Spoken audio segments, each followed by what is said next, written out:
esta es la cuestión. Ante la pregunta que comentabais,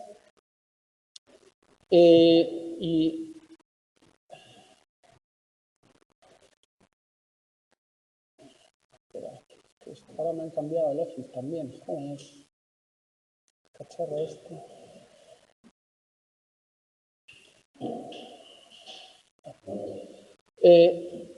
Aquí veis que ese es el iconito de antagonista 5HT2A y aquí de antagonista D2. Es decir, en ambos casos bloquean la acción de la dopamina por un lado y la serotonina en sus receptores, ¿vale? Eso es lo que hacen en ambos casos. Y lo que veíamos aquí, y esto es lo que tenéis que tener mucho cuidado y no confundiros, es que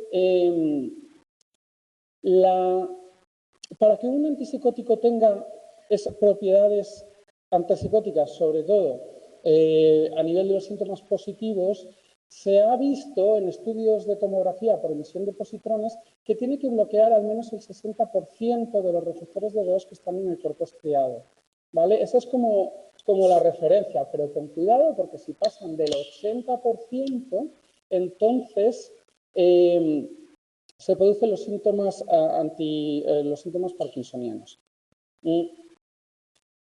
Entonces, ese es el problema, que hay un margen muy estrecho y con algunos fármacos es muy fácil pasarse. Con todos estos atípicos, convencionales, era muy fácil pasarse y por eso un efecto secundario típico era pues ese parkinsonismo inducido por fármacos.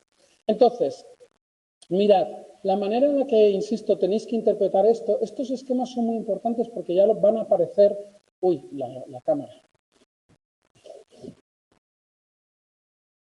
Van a aparecer a lo largo del curso.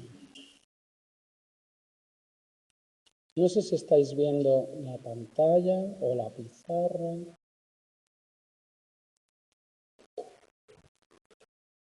Lo veis bien, ¿verdad? ¿Sí? Vale. Bueno. Vale. Perfecto. Bueno, pues entonces esta es la cuestión. A esta dosis, este fármaco hace todas estas cosas. Bien, por un lado, a esta dosis que es la de referencia, en la que bloquea el 60% de los receptores de D2 y por tanto es efectivo en el tratamiento de los síntomas positivos, pues también va a unirse al H1, el receptor histaminérgico H1, al alfa-1 y al D3. Y un poquito con menor afinidad, pero también al 5HT2A, al 2C, 6, 7, a los muscarínicos, al D1, a ver qué pasa.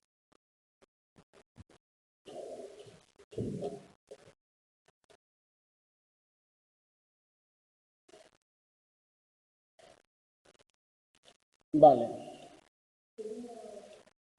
¿Sí?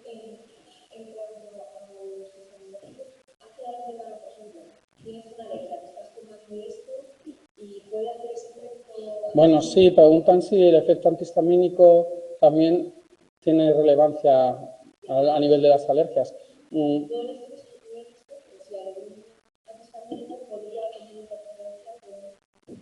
Hombre, desde luego si estás tomando un antihistamínico y tomas esto, claramente el efecto se va a potenciar.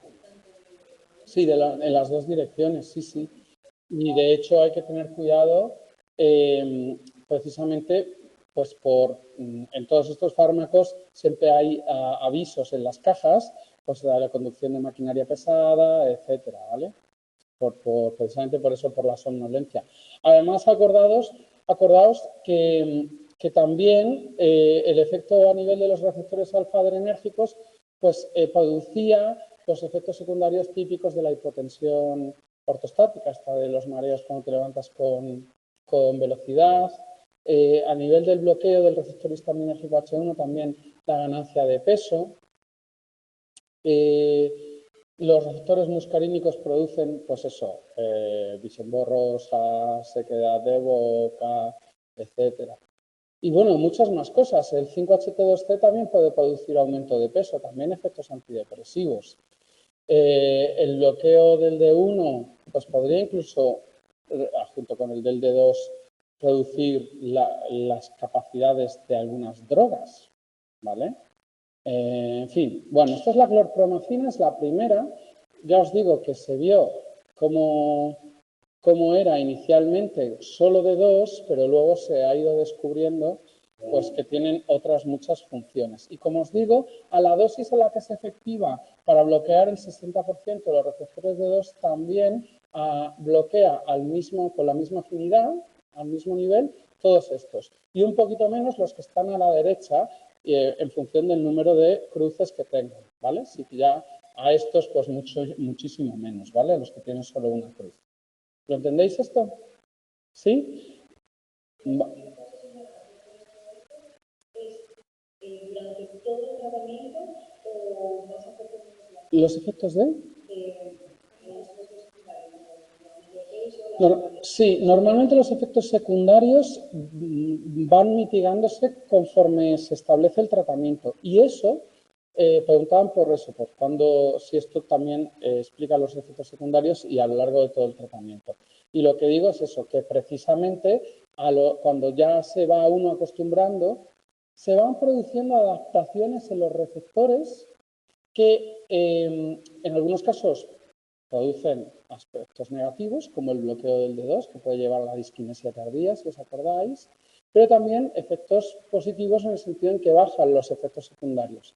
Y eso suele estar relacionado también con cambios en los receptores, por ejemplo, serotoninérgicos y regulación a la baja de ciertos receptores. Eso mismo pasa con los antidepresivos, con los fármacos que se utilizan en el tratamiento de la depresión, que veremos un poco más adelante, ¿vale? Efectos secundarios típicos como la somnolencia, la ganancia de peso o la inapetencia sexual bajan, se habitúan, y eso tiene que ver con la modulación por el tratamiento crónico sobre diferentes receptores, ¿vale? O sea que sí, efectivamente.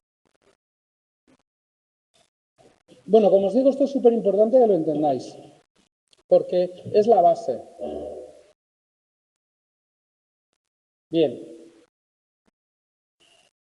Bueno, estos son los convencionales, la flufenacina, en fin, tampoco el haloperidol. Bueno, estos son los importantes, sobre todo clorpromacina y haloperidol, porque, bueno, la clorpromacina como antipsicótico prácticamente no se usa, se puede usar en alguna circunstancia muy, muy extrema y se puede utilizar en algunos casos del tratamiento de hipo, que se trata, fijaos, todavía sí. Y el haloperidol, como os contaba, se utiliza sobre todo pues, en situaciones de urgencias, en las urgencias, cuando viene un paciente agitado, brotado, etcétera, pues se puede dar medicación intramuscular, ¿vale? Para que eso tenga una liberación también más sostenida y se le aguanta así calmado durante más tiempo. Entonces, fijaos, el haloperidol tiene menos acciones que la clorpromacina y al nivel que bloquea el receptor D2, también lo hace en el receptor sigma, en el receptor D3 y en el receptor alfa 1. Y luego a menor nivel en el D4 y a mucho menos nivel en todos los demás. O sea, en ese sentido es algo más específico de los D2, de los D2 que la clorpromacina. Fijaos, curiosamente, que tanto unos como otros siguen bloqueando el 5-HT2A, ¿vale? Entonces, en ese sentido, podría entenderse que son atípicos.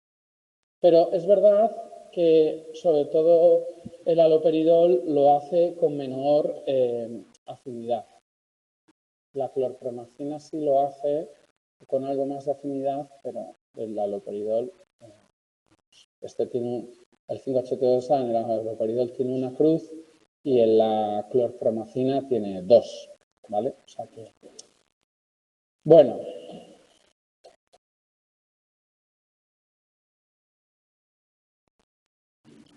Sí, tiene que ser quinta edición, si no, no vale, efectivamente. Sí.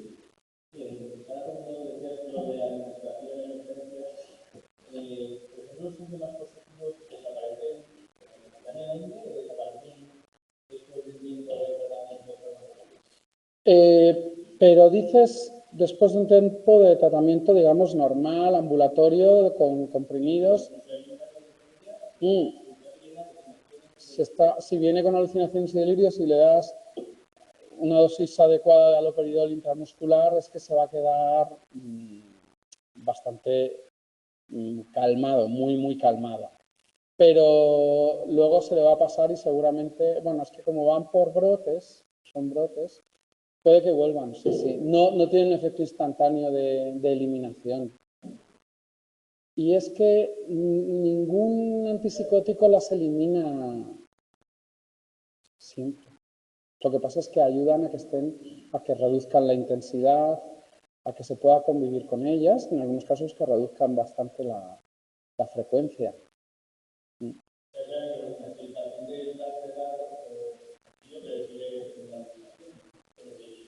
Es que preguntan eso, si con el tratamiento en urgencias, digamos, se cortan de raíz esas alucinaciones.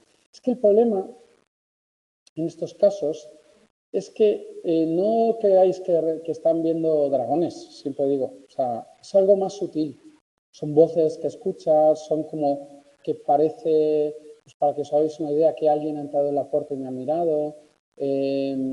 ¿Sabéis? Es más de ese estilo, más que veo de repente un gesto en alguien. Es más así.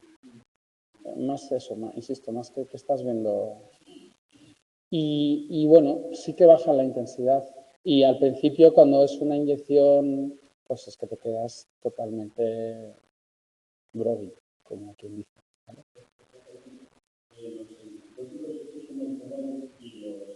¿Sí?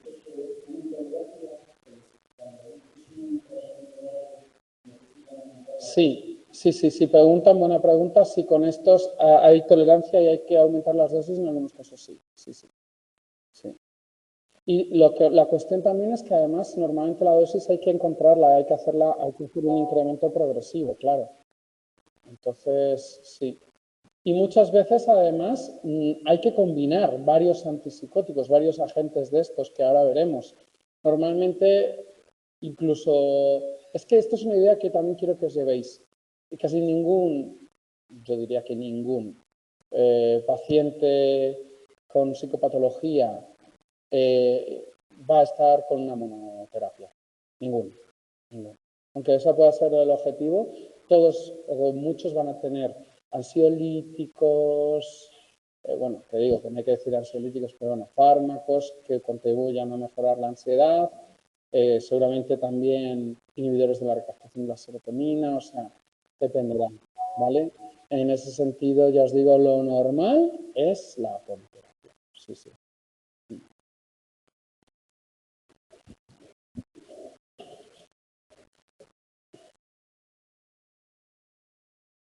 Y teniendo en cuenta los efectos secundarios de los antipsicóticos, ¿cree que no van a dar las tomas? Sí, ese es uno de los problemas más importantes, la adherencia al tratamiento.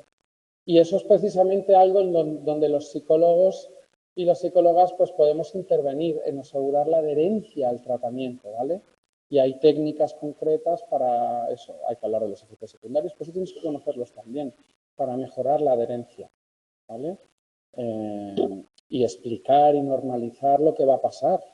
Yo siempre digo, va a haber cambios en la imagen corporal, va a haber aumento de peso. O sea, todo ese tipo de cuestiones son las que hay que trabajar también.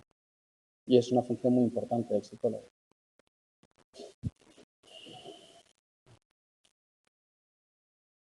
Vale. Bueno, pero estos, como os digo, pues ya pues se utilizan muy poco, aunque es verdad que los estudios dicen que son en algunos casos igual de efectivos en alcanzar un control de los síntomas positivos, los convencionales que los atípicos, pero tienen más efectos secundarios. Entonces, bueno, pues se están viendo. Está habiendo una investigación bastante activa en buscar nuevos fármacos con efecto antipsicótico, pero no se está consiguiendo.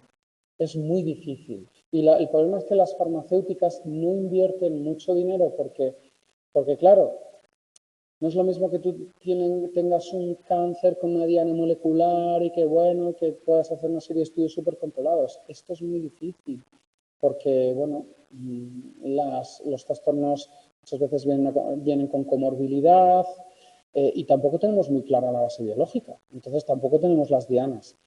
Y en general, bueno, pues hay muchas farmacéuticas que invierten mucho dinero y al final en los ensayos, en las fase 2 o tal, se caen. Se pueden perder miles de millones incluso. Ha habido algunos intentos como moduladores de los receptores de muscarínicos que habíamos visto, otros receptores de los que no hemos hablado todavía, pero son los receptores de aminas de traza, los TAAR, y bueno, están ahí en ensayos. Y de momento, fijaos que tenemos lo mismo que teníamos hace 30 años, no hay mucho cambio. No hay mucho cambio. Han cambiado las formas de presentación, las maneras, pues eso, con inyecciones, con tal, pero lo que son la farmacología es lo mismo. Bueno, vamos a ver. Entonces, ahora nos metemos con los atípicos.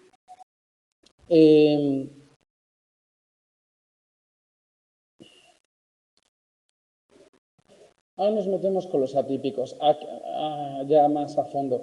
Aquí el libro lo que los cataloga, y esto es útil porque luego cuando veamos las combinaciones que se pueden hacer y cómo modular las dosis, esta distinción de las pinas, las donas, el ron, 2 pips y un RIP, pues es útil. Es útil, no es un capricho solo en cómo acaba el fármaco, sino que luego veremos que es útil, ¿vale?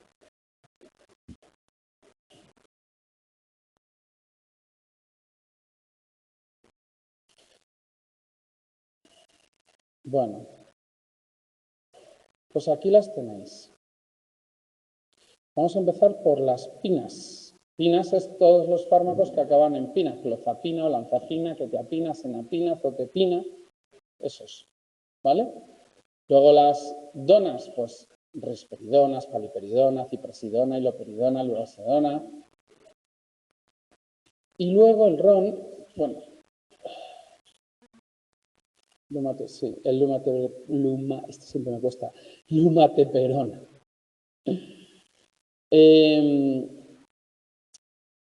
¿Qué características tienen? Bueno, pues fijaos, si nosotros trazamos una línea que sirva para equipararlas, una línea que el ecuador, por así decirlo, bueno, más que el ecuador, el meridiano cero, esto sería el meridiano más bien, y las alineamos por la eficacia en el receptor de 2, fijaos que, bueno, son todas como un poco distintas, ¿no?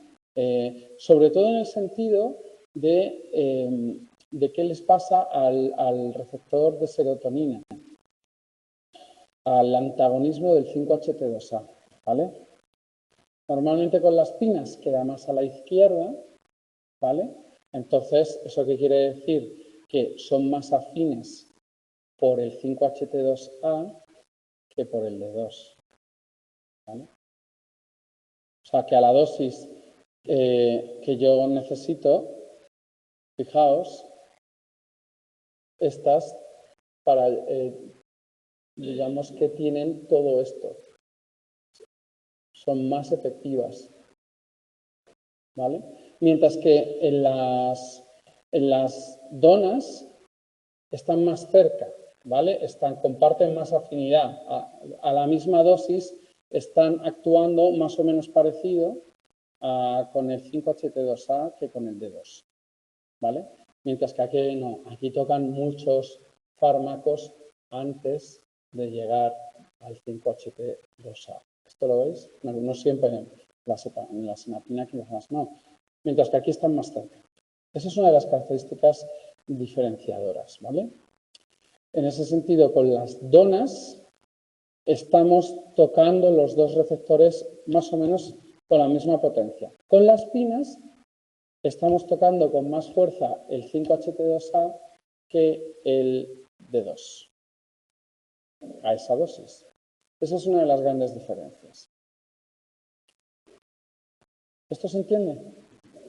¿Sí? O sea, la clave es eso, la distancia que hay entre el D2 y el 5-HT2A es más grande en las pinas que en las donas. Eso quiere decir que en las donas, a la dosis que necesitamos para el D2, también estamos tocando casi con la misma intensidad el 5-HT2A, y en las pinas no.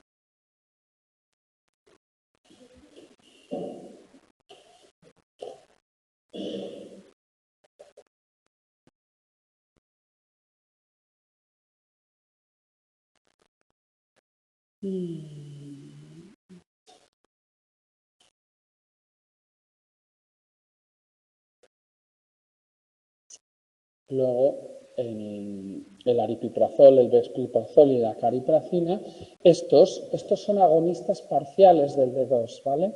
Por eso sí que están más potentes, se unen con más afinidad al D2 que el 5-HT2A.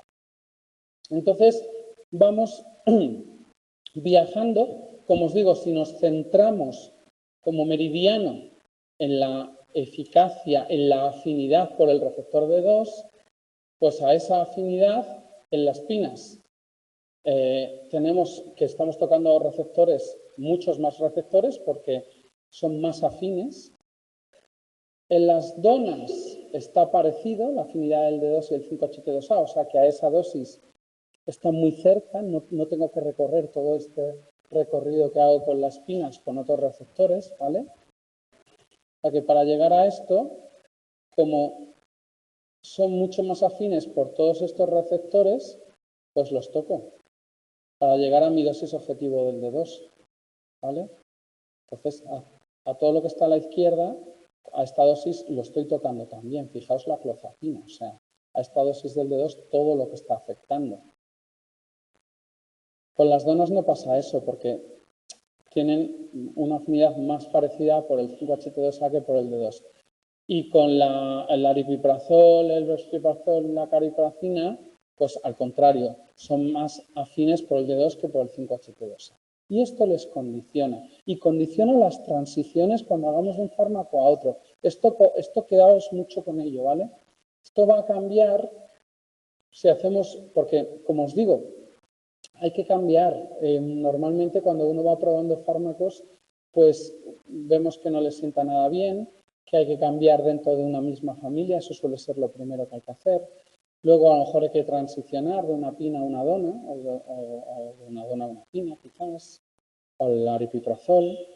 Y eso, ya lo veremos más adelante, pero si vamos de una pina a una dona, o de una dona a una pina, o de una pina al aripiprazol o al revés, todo eso condiciona mucho cómo tenemos que hacer el desescalado de la dosis y el escalado de la dosis al nuevo fármaco, ¿vale? Condiciona si podemos empezar con la dosis máxima, si tenemos que hacerlo durante 2 semanas o solo en una, etcétera. Eso ya lo veremos. Pero bueno, eso también es algo que tenemos que saber porque hay que explicarlo, aunque el psiquiatra lo explica. Pero nosotros tenemos que saberlo. Vale, esto lo entendéis, entonces es importante. Insisto, estos diagramas son importantes porque nos permiten de un vistazo entender qué hace a una determinada dosis ese fármaco. Si está tocando muchos más receptores o si es más o menos específico esa dosis a los receptores que tocó. En este sentido, los fármacos que combinan a una misma dosis una acción más similar del 5-HT2A y del D2 son las donas. ¿Vale?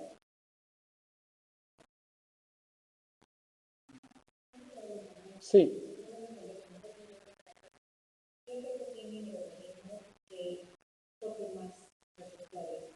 ¿Qué efecto tiene que toque más receptores? Pues normalmente suele estar relacionado con más efectos secundarios. Pero también, eso lo vemos con la quetiapina, puede estar acumulando también efectos beneficiosos. Por ejemplo, si va tocando progresivamente a una dosis que yo necesito para que toque el D2 y el 5-HT2A, pero también ha tocado el 5-HT2C y el H1, a lo mejor está combinando efectos hipnóticos sedantes, antidepresivos y antipsicóticos a una misma dosis con un único fármaco.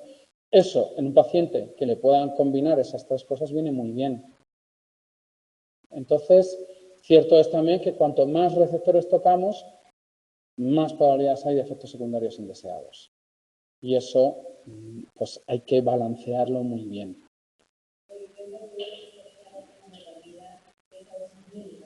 Sí, esa suele ser la dosis objetivo, efectivamente, la línea roja, porque es un poco la que nos marca cuántos receptores de 2 en el estriado están bloqueados. Y esa línea es la que dice, este es el nivel que necesitamos para bloquear ese 60% que necesitamos.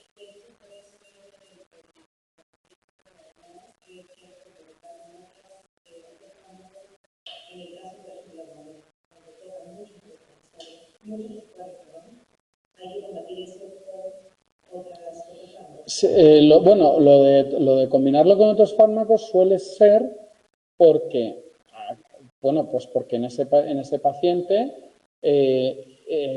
pueden convivir varias condiciones patológicas y que con el antipsicótico que estamos dando, que a lo mejor le funciona bien para los síntomas positivos, no me está tratando la ansiedad o la depresión. Entonces, por eso se combinan. O al contrario, hay veces que se introducen los antipsicóticos para compensar algunos efectos de los antidepresivos, como veremos en el tema siguiente. Por eso digo, es que esto, como cuando tapas un agujero, te empieza a salir agua en el otro, tienes que tapar con el otro, entonces tienes que ir poniendo. Esa es la idea. Sí.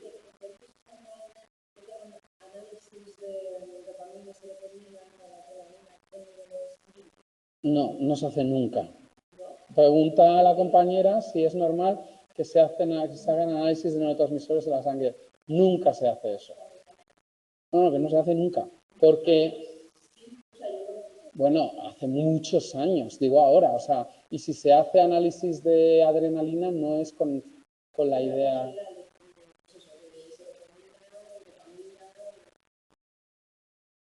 No. Con un fin de. O sea, es que no sé si lo habéis oído en casa. El análisis que los neurotransmisores en sangre no te dicen nada. Como para. O sea, para la idea de sacar análisis de sangre de neurotransmisores en la sangre con un fin de diagnóstico psicopatológico de seguimiento del tratamiento, no. Que no sé para qué. No, yo no conozco que en ningún caso que se haga ahora eso, ¿eh? No sé en el caso que tú conoces exactamente. Están viendo qué tratamiento es el adecuado ya desde hace mucho tiempo y han mandado y me pareció raro porque nunca lo había oído que mandaran análisis. O sea, que el psiquiatra mandará ese tipo de análisis. O sea, pueden mandar análisis de sangre para medir los niveles del fármaco en sangre. Y normalmente es que me resulta rarísimo porque no se miden nunca o no se suelen medir los niveles de los neurotransmisores. Como mucho, se miden los niveles de los metabolitos. Por ejemplo, de la dopamina, del ácido homovalínico. De la serotonina, del ácido 5-hidroxiindolacético. Eso antes se utilizaba como una idea de, oye, pues cómo va el metabolismo, pero como mucho, ya te digo, para titular bien la dosis, es decir, para calibrar bien la dosis, se pueden medir los niveles del fármaco en la sangre para decir, oye, pues con esta dosis estoy llegando a este nivel plasmático de fármaco. Pero de los neurotransmisores, vamos, no. Y yo vivo rodeado de médicos, de psiquiatras, o sea, es todos mis amigos, todos, mi familia, y no lo viendo. En algunos casos, con fines de investigación, se hacen niveles de receptores con tomografía por emisión de positrones, pero eso es con fines de investigación. Nunca se hace, porque tú para un seguimiento de un tratamiento no le vas a poner un isótopo radioactivo a una persona. No sé, si quieres luego me comentas con más detalle o si lo puedes... Sí, otra pregunta.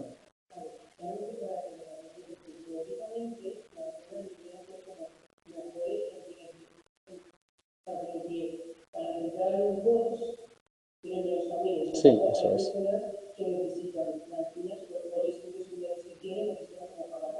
Sí, eso me ha gustado mucho. Dice, ¿cómo te llamas? Alejandra. Es fácil para mí. Entonces dice mi tocaya que efectivamente, que las donas deberían ser en ese caso como más específicas mejores porque tienen menos camino entre los dos efectos. Van pasando por menos pueblos, por así decirlo, que no hacen falta.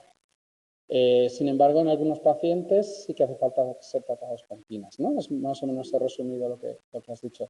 Sí, a priori sí. A priori lo que pasa es que, fijaos, durante muchos años lo que más se ha utilizado en España ha sido la risperidona. Ha sido el antipsicótico más prescrito durante muchos años, ¿vale? Ahora empezamos con el acetato de paliperidona, que también empieza a utilizarse más. También es por, a ver, los antipsicóticos atípicos, el primero fue la clozapina, es que también fue conforme se fueron descubriendo o sintetizando. El primero fue la clozapina y luego ya un poco más adelante llegó la risperidona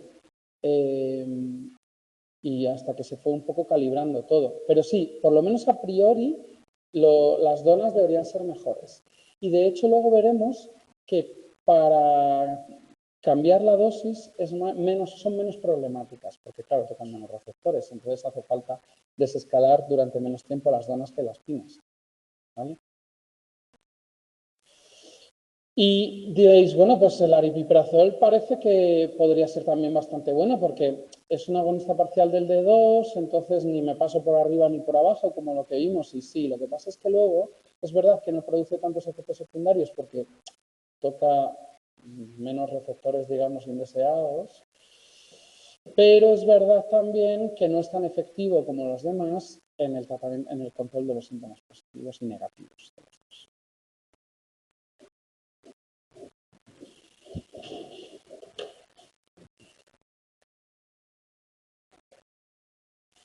Ah, sí, sí, es verdad, la canción del Estal. Eso os la recomiendo, aunque sea para cuando estéis un poco cansados.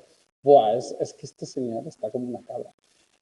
No sé si habéis visto, esto son 5 segundos, para que cuando estéis cansados de estudiar, pues os metáis aquí y fijaos, esta no es cuenta de nadie, ¿eh? Y mira, saben aquí señores y señoras, joder, que me llama la atención, quiero decir, ¿por qué en vez de salir tanto, o sea, 4 minutos y tal?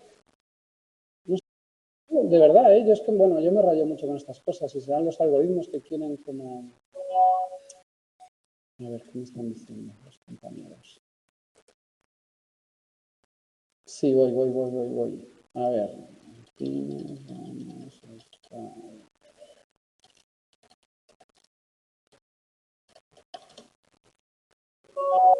Esto es que es... Hay... Es brutal. A ver, un segundo, ¿eh?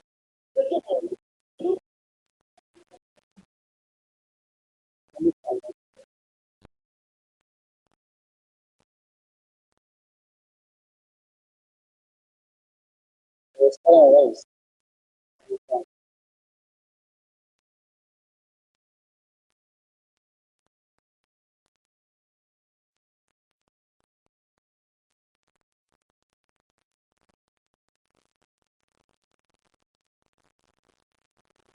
Este es Estal, este es el señor Estal.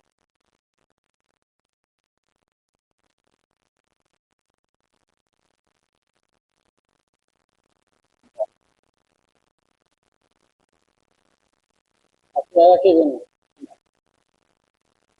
Pone lo que nos está diciendo, pero está completo.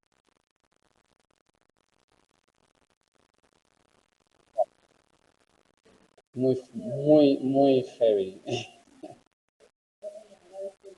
Sí, sí, sí. Luego tiene, a ver, es verdad que luego tiene el Ney Psicofan este, tiene algunos vídeos que están curiosos, ¿eh? Bueno, este es muy fuerte. A mí este me parece, y ya con esto acabo, pero es que esto lo tienes que conocer.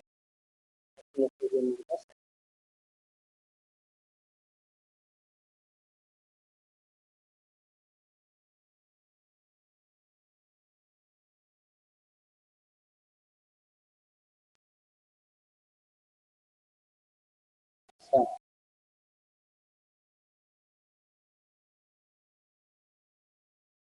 como hemos visto nosotros, pero también.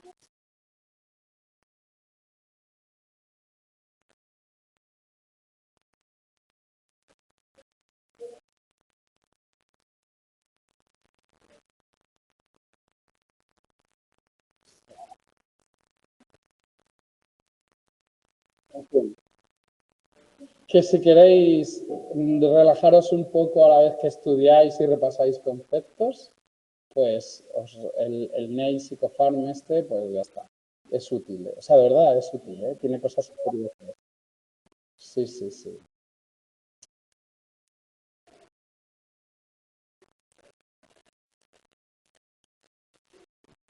Bueno, algo similar se puede hacer con el 5-HT1A, ¿vale? Recordad que aquí es útil que los fármacos sean agonistas parciales del 5-HT1A. Y en ese sentido, pues también os lo ponen ahí, ¿vale? Nada, esto es lo mismo, solo que con el receptor. Es verdad que este mecanismo está todavía mucho menos explorado, ¿vale? El agonismo parcial del 5-HT1, pero bueno, para que sepáis. Y aquí os dice, no se ve, lo bajo un poquito más, que fijaos cómo queda, o sea, en general están bastante lejos, salvo el, ¿dónde está? Aquí, el vesvibrazol, que es el que queda más a la izquierda, es decir, que a este nivel de unión al D2, pues tiene una unión mucho más fuerte al 5-HT1, ¿vale? O sea que el brexpiprazol, que no se vende en España, pues en ese sentido podría ser útil. Pero luego lo que pues se vio es que no aportaba tanto en comparación con el aripiprazol. Entonces, pues bueno, vamos, la última vez que miré no se vendía en España. Eso es otra cosa que tenéis, hombre, si os sobrara muchísimo el tiempo, que fuerais marcando de todo lo que estudiáis lo que está disponible en España, porque, en fin, es útil saber luego lo que es. Luego vais ahí a un sitio, sí, yo he estudiado el brexpiprazol, no sé cuánto, y os soltáis un speech, pero pues eso no se vende aquí. O con los fármacos Z que veremos en el sueño, que hay algunos que no se venden aquí.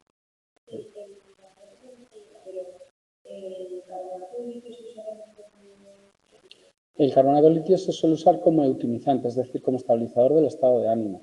Es verdad que en algunos casos se combina para potenciar efectos antipsicóticos, sí. Lo que pasa es que el litio es complicado de manejar, muy complicado. Hay que hacer análisis de sangre, ver los niveles, por eso cada vez se usa menos.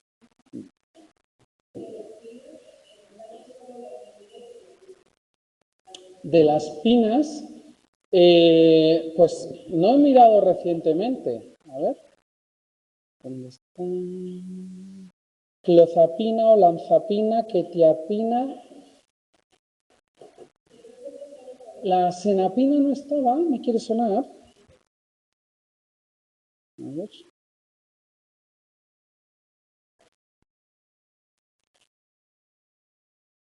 Sí, la senapina está en España. Sí. Y la azotepina me suena que también, ¿eh? Esto, vamos, lo podéis ir mirando. Esto, si queréis, lo que tienen que estar es en la Agencia Española del Medicamento. Si está la Agencia Española del Medicamento y tiene precio en euros, también la azotepina, ¿eh? 3,82 euros. Exactamente. Bueno, aquí entonces diréis, ¡buah! Pero esto es muchísimo. Sí, es muchísimo. Entonces, no es que os tengáis que saber exactamente toda esta imagen, no. Lo que sí que os van a preguntar, y estos lo preguntan, son las características concretas de los diferentes antipsicóticos, ¿vale? Eso sí que tenéis que saberlo. O sea, me refiero. ¿Qué pasa? Los fármacos se utilizan a nivel de país o a nivel de la Unión Europea. Primero a nivel de la Unión Europea y luego a nivel de cada país. Y luego a nivel de cada comunidad autónoma. Bueno, no es que se autoricen en cada comunidad autónoma, pero que van introduciéndose según las regulaciones de las comunidades autónomas. Los modelos que estamos viendo son genéricos, sí. No, son genéricos. Luego, inicialmente, cuando tienen el patente, pues tienen su nombre y luego cuando pierden la patente, pues ya pues, pueden coger nombres genéricos. Y además, lo de las patentes, las fechas de las patentes suele estar una cosa que no se sabe nunca muy bien, porque depende de varios factores. Suelen tener una duración específica, pero luego concretamente no. Depende de varios factores. Y esto, claro, pensad lo que afecta a las acciones de las farmacéuticas. Cuando una farmacéutica está a punto de perder una patente de un fármaco que ha vendido miles y miles de millones, pues van a caer sus acciones. A no ser que saque un bombazo de que acaban de sacar un fase 3. Fase 3 es un ensayo clínico ya de las últimas fases positivo, porque todo eso afecta a las acciones de las farmacéuticas.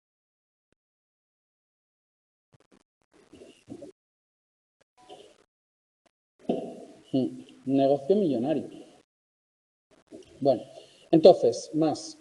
Luego, no es el único efecto el bloqueo 5HT2A, el agonismo parcial 5HT1A. Ahí también tenemos algunos efectos interesantes, y esto lo veremos después, sobre los transportadores de monoaminas, ¿vale? En concreto sobre el transportador de noradrenalina y el transportador de serotonina. Yo quiero pintar, joder, ¿por qué no puedo pintar? ¿Cómo es posible? Todas las herramientas. Editar. Claro, es que esto es un visor de estos gratuitos.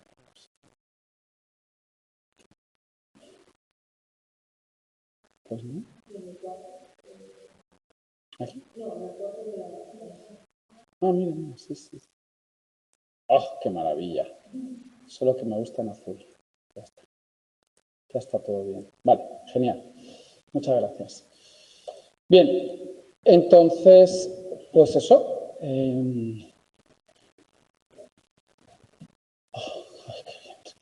Y el CERT.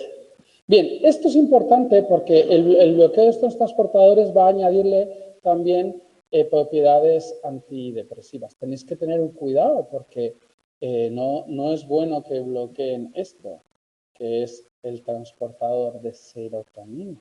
Joder, de dopamina.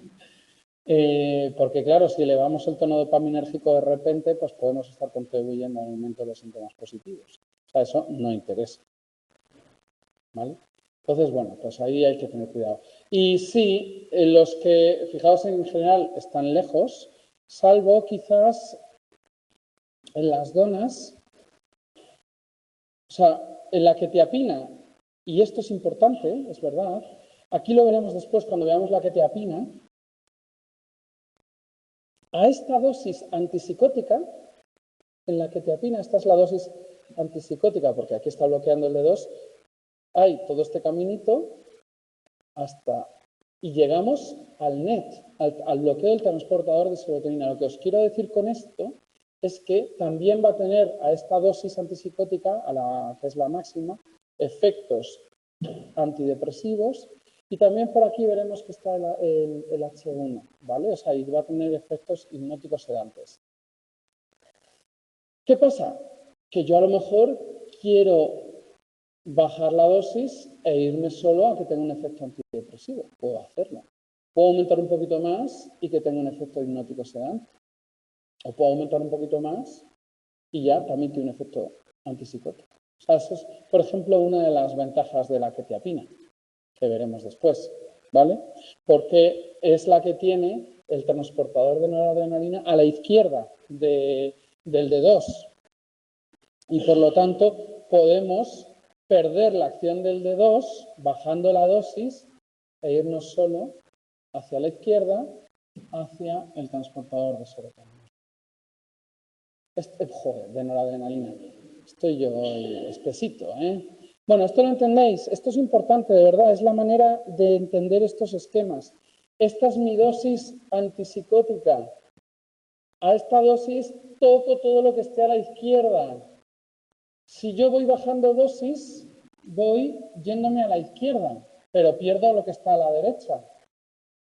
¿vale? Si voy subiendo dosis, voy tocando también lo que está a la derecha. ¿Eh? Vale.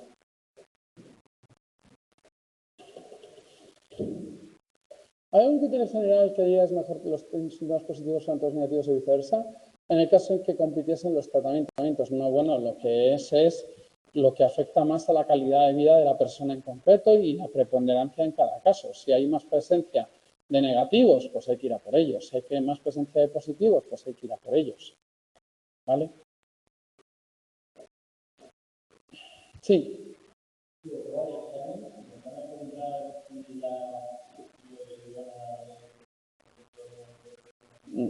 No, no, no, no. No, no, no. No os van a preguntar en el examen, por ejemplo, ponme el dibujico de los cuadradicos de... No, ni todos los receptores que toca. Ahora, lo que sí os van a preguntar en el examen es un determinado fármaco si se ha visto que tiene pues también propiedades antidepresivas, si tiene efectos sobre la ideación suicida, si combina bien con antidepresivos, eso sí, eso sí. Y todo eso está muy bien explicado en el libro. Yo voy a ir un poco más más rápido de eso porque es una cosa que es cuestión de que la estudiéis, no tiene más, ¿vale? O sea, yo voy a ir a estas cosas más difíciles de entender los diagramas y tal. Pero eso sobre todo es lo que os van a preguntar, ¿vale? Lo de los usos clínicos, etcétera. Os pueden preguntar alguna cosa de circuitos, bueno, alguna no, bastantes cosas. Pero de esto tan complejo no. Las ideas generales sí, os pueden preguntar esas conclusiones que hemos sacado sobre el 5-HT2A y el D2 de las donas, de las pinas. Pero ahora, que le digas qué es cada uno de estos cuadraditos de colores, no. No, no.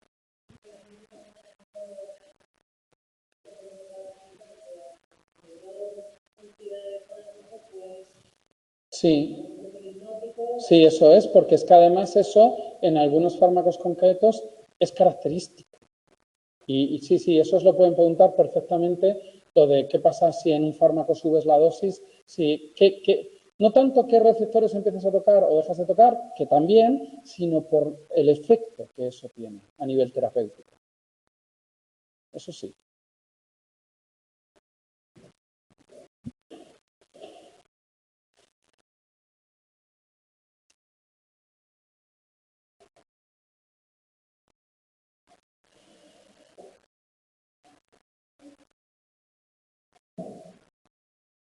Bueno, aquí tenéis los receptores adrenérgicos también, que el D3, que todo esto luego, ahora vamos a ver un poco qué es lo que sirve cada una de estas acciones, más allá de las que ya hemos visto, el D3, el alfa-2.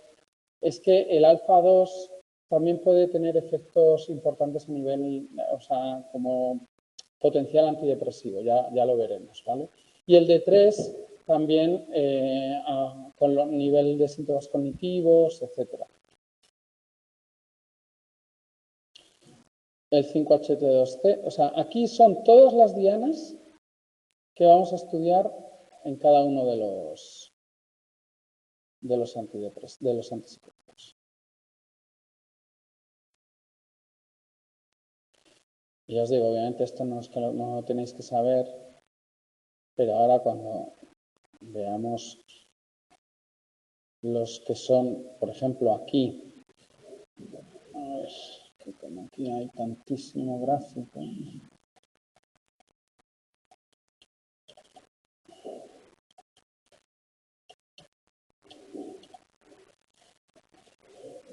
Joder. Bueno, esto está diciendo cosas generales. Estoy buscando, sí, en el texto. El libro está bien, sí, en algunos casos, pero luego hay tanto gráfica y tan poco texto que te pierdes con el texto. Bueno, aquí os pone las diferentes dianas farmacológicas que pueden ser útiles, ¿vale? Y que luego veremos. Y ya os digo, más allá de que de cada fármaco os aprendáis estos diagramas, que yo creo que no es necesario, sería imposible, sí que os tenéis que saber de cada uno lo que cuenta. Pues eso, de la olanzapina, pues aquí os va a decir unos datos, pues tenéis que saberlo, ¿vale? De la clozapina, pues aquí os pone, que ahora es lo que vamos a ver. Entonces, vuelvo para atrás y aquí tenemos la olanzapina, la clozapina. La clozapina fue eso, como os digo, el primer antipsicótico atípico en ser utilizado, ser sintetizado y probado. De hecho, se sintetizó hace bastante, lo que pasa es que hasta que se vio que era efectivo, pues pasó bastantes años. Y fue una de las grandes revoluciones en el tratamiento psicofarmacológico. Fijaos, es más afín por el 5-HT2A que por el D2, porque el tamaño aquí importa, como suele decirse. Cuanto más grande es este icono, quiere decir que el fármaco es más afín. Por lo tanto, para unirse a este receptor hace falta menos dosis. Entonces, es más grande también el 5-HT2A, es más pequeñito el D2. Quiere decir que se une con más afinidad el 5-HT2A que el D2. Aquí lo tenéis. Fijaos todo el camino por el que pasa hasta llegar al D2. Eso quiere decir que a esta dosis ha tocado todos estos receptores, ¿vale? Si solo quisiéramos afectar al 5-HT2A, solo tocaríamos estos receptores,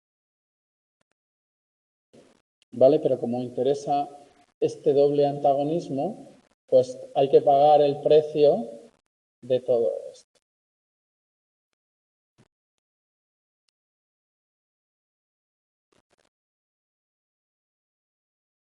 Y fijaos que incluso el 2B y los alfa y el M1 hasta con más potencia que el 2A, ¿vale?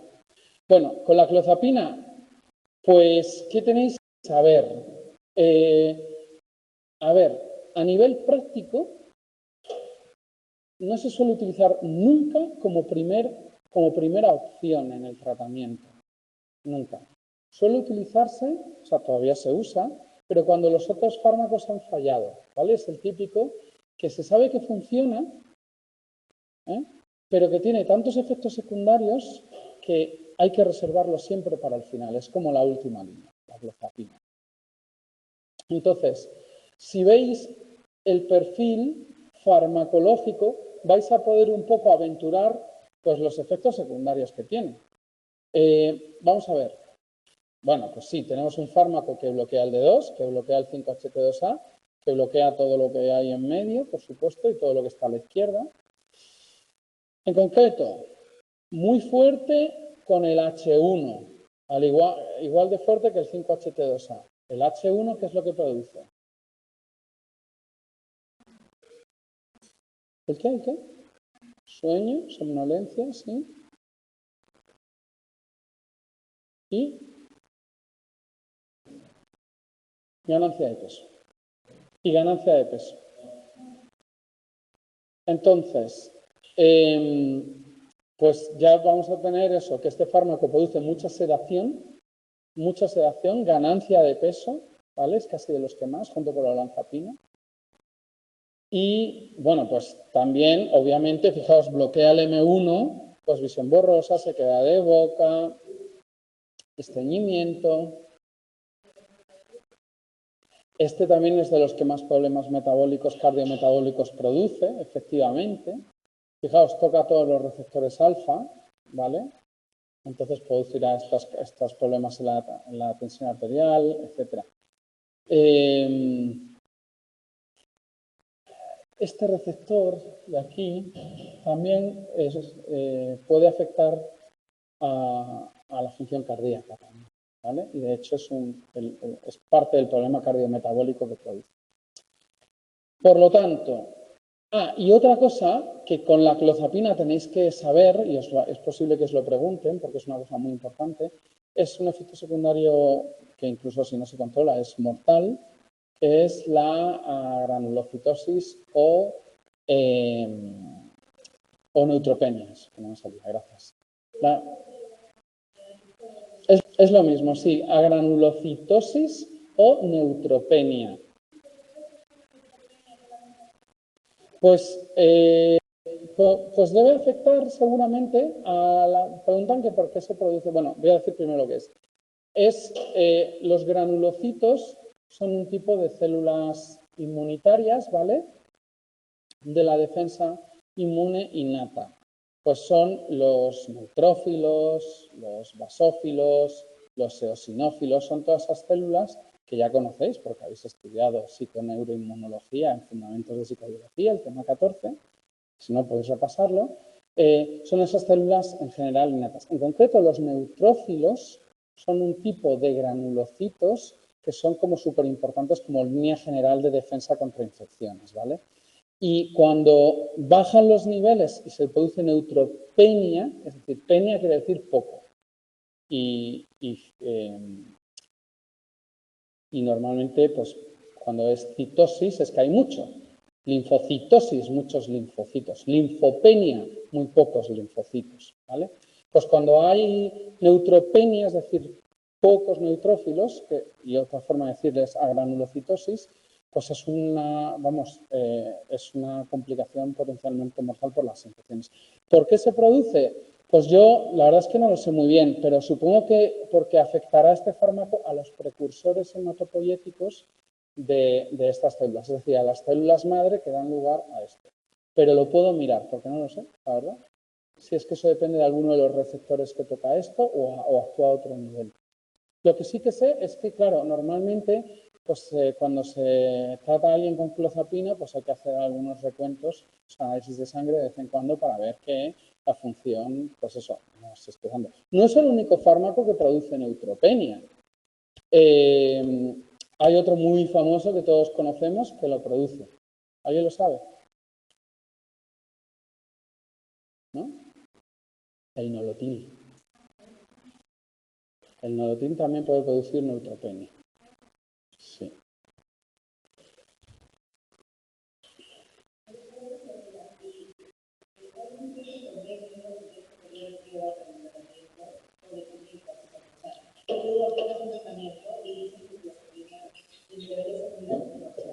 Sí. ¿Cuánto tiempo normalmente se le da de periodo de prueba para saber que funciona o no funciona? Y si depende del trastorno, preguntan, ¿cómo te llamas? Úrsula. Pregunta Úrsula que cuánto es un poco el tiempo que hay que esperar para tomar la decisión de ir cambiando de un fármaco a otro. Bueno, pues, ¿y por cuántos fármacos hay que pasar? Por ejemplo, esto no sé si lo has preguntado, pero lo añado yo, hasta llegar a la clozapina, por ejemplo. Pues hay que tener en cuenta primero que hay que hacer una escalada progresiva de la dosis. Entonces se prueba, se va viendo, normalmente suelen ser meses, ya te voy adelantando la respuesta. Suelen ser meses, porque hasta que llegas a la dosis objetivo y le preguntas y tal, pueden ser meses. Y luego, si ves que no va bien, puedes subir un poco la dosis, o si ves que tiene demasiados efectos secundarios, bajar un poquito porque te has pasado y seguir. Pero sí, pueden ser varios meses. Y luego ya añades otro. Y si no funciona, cambias. Al final, hasta que un paciente puede llegar a esto, la clozapina puede pasar años, más de un año seguro.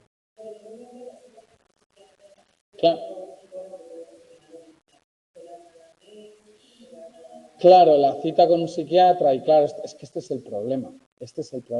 Pues depende. Si estás en una fase muy aguda del trastorno y tal, pues esto te ven con más frecuencia. Si no, pues te pueden ver una vez al mes si estás en la seguridad social, claro, con suerte. Este es otro problema. Sí. Bueno, otra cuestión importante es que la clozapina, además, es uno de los que más claramente reduce el riesgo de suicidio. Entonces, es una característica importante de la clozapina también.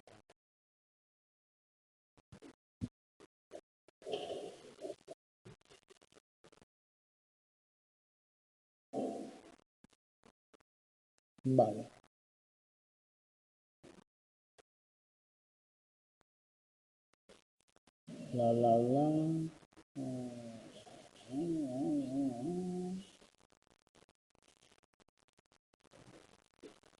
Claro, otra de las cosas importantes también es que, claro, fijaos que fue un poco el canon de los fármacos antipsicóticos atípicos.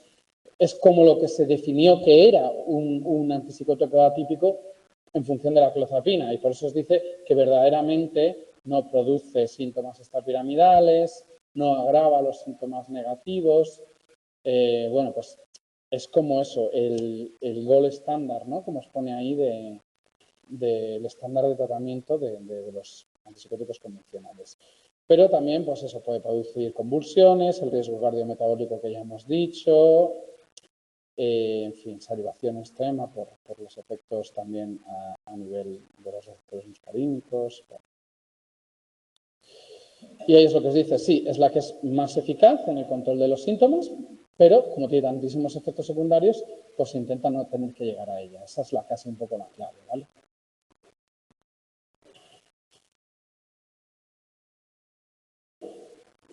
Bueno, estos son los efectos secundarios más llamativos, la neutropenia, el estreñimiento, pues eso, taquicardia, sedación, ortostasis, que es lo del mareo. Sialorrea es la salivación excesiva, convulsiones, ganancia de peso, dislipemia, hiperglicemia, miocarditis. Vamos, por eso os digo que es que esto hay que esperar, ¿no? Bla, bla, bla, esto ya os lo he explicado todo. Bueno, la olanzapina. La olanzapina, durante mucho tiempo, fue también, pues, uno de los fármacos antipsicóticos más utilizados en España durante mucho tiempo, ¿eh? Y bueno, es que también es lo que había, junto con, después de la clozapina vino la olanzapina. Son pinas las dos. Fijaos que este, bueno, recorre menos camino entre uno y otro. Tiene menos acciones, digamos, indeseadas. Llamativamente, pues que también bloquea casi al mismo nivel que el 5-HT2A el receptor H1. Y esto hace, igual, ganancia de peso y sedación. Con la olanzapina la gente puede coger más de 20 kilos incluso. Entonces, es un problema. Y además, no solo la ganancia de peso en sí, sino, pues eso, niveles de triglicéridos inaceptables, colesterol, en fin, problemas cardiometabólicos en general, ¿vale? Y es el gran problema de la olanzapina. Y bueno, pues por eso se está empezando a usar cada vez menos. Toca también estos otros receptores. El 5-HT6 puede ser interesante porque el bloqueo del 5-HT6 pues tiene propiedades procognitivas. Ya veremos lo del D3 también puede ser interesante. Pero bueno, toca también los receptores muscarínicos, sobre todo el M1, y ahí pues igual produce lo mismo de siempre, visión borrosa, estreñimiento, serostomía, es decir, sequedad de boca.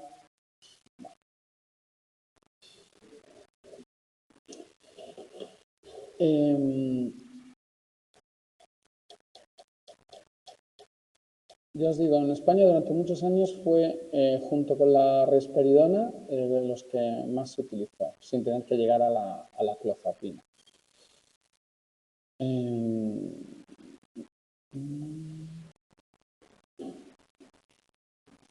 Esto ya os lo he explicado. Bueno, pues eso. El problema gordo de la olanzapina es la ganancia de peso. Bien, luego tenemos quizás uno de los más interesantes por su versatilidad, que es este, que es la quetiapina. Y este es un ejemplo de jugar con la dosis. Fijaos, aquí está el de 2. Mirad todo lo que deja a su izquierda. No es muy específico este fármaco, que digamos. Esto sí que es matar moscas a cañonazos. Entonces, sí, al nivel que necesitamos llegar para bloquear el D2 al 60%, pues todo lo demás. Pasamos por el 5-HT2, pero para llegar al 5-HT2, pues tenemos que pasar por todo esto. Y lo de siempre, puede tener, si tenemos que llegar a su efecto puramente antipsicótico, pues va a tener efectos sedantes, hipnóticos, pero también, y esto es interesante, antes de llegar a ellos, podríamos, con la dosis más baja, quedarnos en este nivel. Solo aquí. Y tener como, digamos, un antihistamínico. Si avanzamos un poquito más en la dosis, podríamos incluso llegar aquí. Perdón, bueno, ahí también, pero aquí, quería decir aquí. A la inhibición del transporte de la noradrenalina. Y con esto tendríamos efectos antidepresivos. Y si ya queremos, digamos, todo el combo, pues seguimos aumentando la dosis hasta llegar aquí. Bueno, aquí ya hemos pasado antes, ¿vale? Entonces es un fármaco que en función de la dosis podemos jugar con que sea hipnótico sedante, antidepresivo y antipsicótico, ¿vale? Además, la quetiapina en realidad es un profármaco. Luego se metaboliza en norquetiapina, ¿vale? Y es precisamente esa norquetiapina casi la que es más efectiva y aumenta su capacidad para unirse al transportador de noradrenalina. Eso es un poco lo que os decía, le llaman el fármaco de los recitos de oro, porque, bueno, pues tiene que ser justo a la dosis concreta, ni muy caliente, ni muy frío. Esto es por lo de el cuento de recitos de oro, con la sopa, el oso, etc. Pues fijaos, a los 50 miligramos es solo hipnótica. A los 300 antidepresiva, por su efecto en el NET. Y ya antipsicótica a los 800 miligramos, ya cuando hemos llegado también al 5-HT2. Perdón, al D2.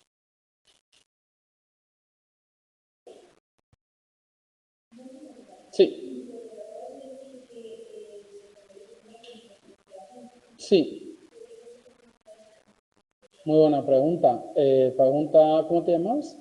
Cristina pregunta, efectivamente, que si el fármaco, o sea, que si el metabolito del fármaco es lo que es realmente efectivo, ¿por qué no se administra directamente y nos ahorramos un paso previo? Bueno, pues porque en realidad es más cómodo dejar al cuerpo que haga su trabajo. O sea, si lo va a hacer igual. A nosotros nos cuesta más. Y quizás, bueno, sobre todo es por eso. Sobre todo es por eso, porque no nos merece la pena. Total, lo va a hacer el cuerpo. Otra cosa es que fuera súper tóxico producir ese metabolismo en el hígado. Entonces sí. Pero si no, no. De hecho, con la paliperidona pasa. La paliperidona, en realidad, es un producto del metabolismo de la risperidona. Entonces, al final se sintetizó como fármaco. ¿Vale?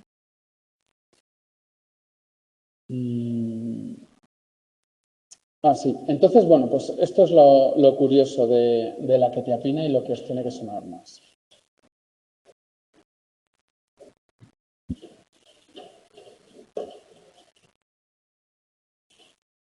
A ver.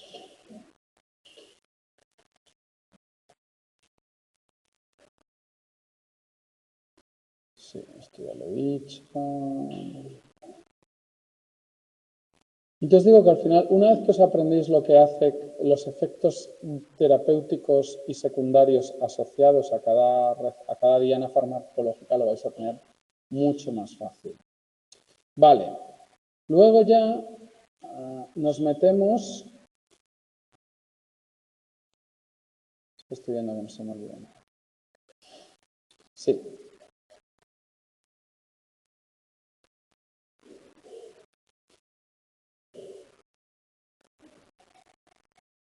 Con la senapina. Entonces, la senapina la tenéis aquí.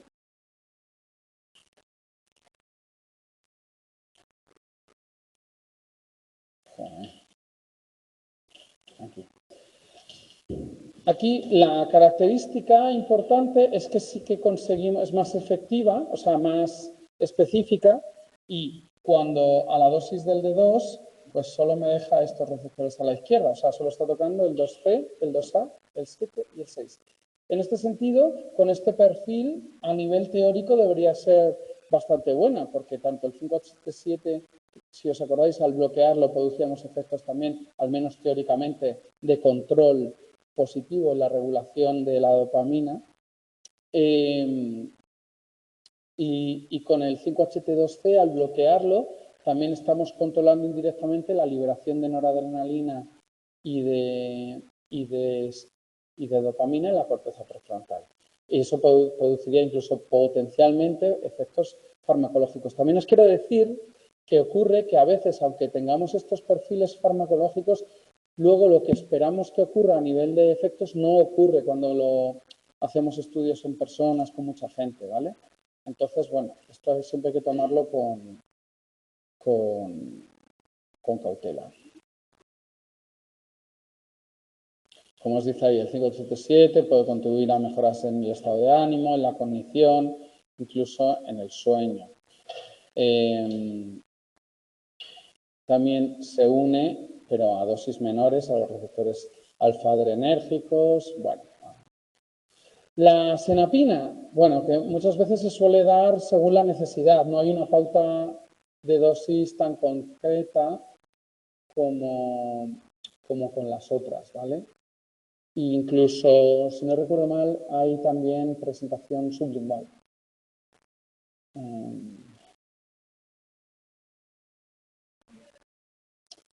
Y sí, aquí está. Bueno, que se puede dar un poco según se vaya necesitando la dosis. Eso es lo que quiere decir PRN. PRN son las siglas en latín de prorrenata. Y eso quiere decir según necesidad, prorrenata. Si alguna vez veis eso, PRN o prorrenata, quiere decir según necesidad, según vayan necesitando la persona puede ir tomándola. Muy bien. Bueno, pues vamos a dejarlo ahí y ya está. Bueno, pues entonces os dejaré la clase grabada, pero viniendo, porque qué triste de todas formas que tenga que el profe mendigar la asistencia de la gente, pero bueno, yo espero que sea por lo mejor, ¿no? Por la supervivencia de los centros. Muy bien, pues nada, hasta la semana que viene. Por favor, ir estudiando mucho más rápido, o sea, yo esto lo voy a pasar rápido.